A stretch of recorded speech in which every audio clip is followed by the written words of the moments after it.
Selected portions from Paper on Hinduism, read by Swamiji at the Parliament on 19 September 1893. The Hindu may have failed to carry out all his plans.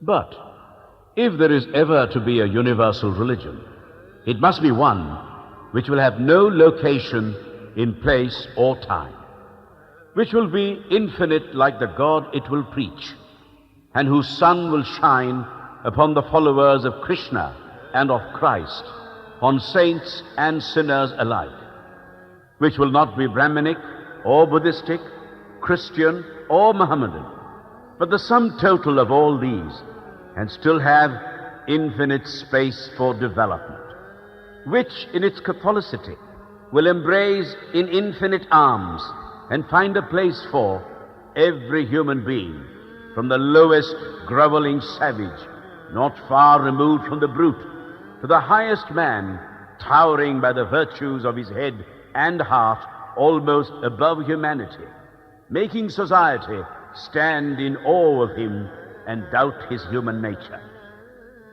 It will be a religion which will have no place for persecution or intolerance in its polity, which will recognize divinity in every man and woman, and whose whole scope, whose whole force will be centered in aiding humanity to realize its own true divine nature.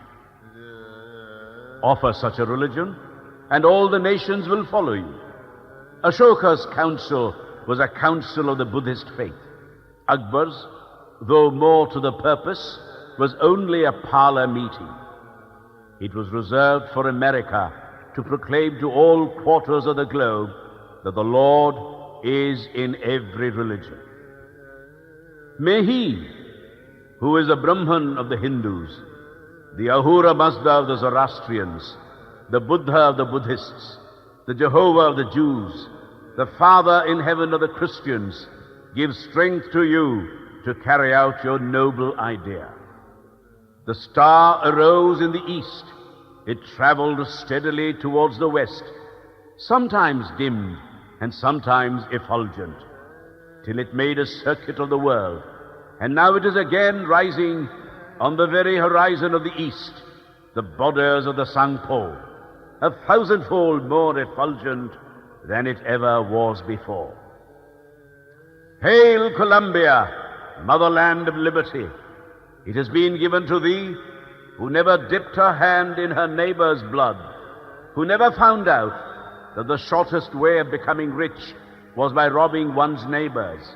It has been given to thee to march at the vanguard of civilization with a flag of harmony.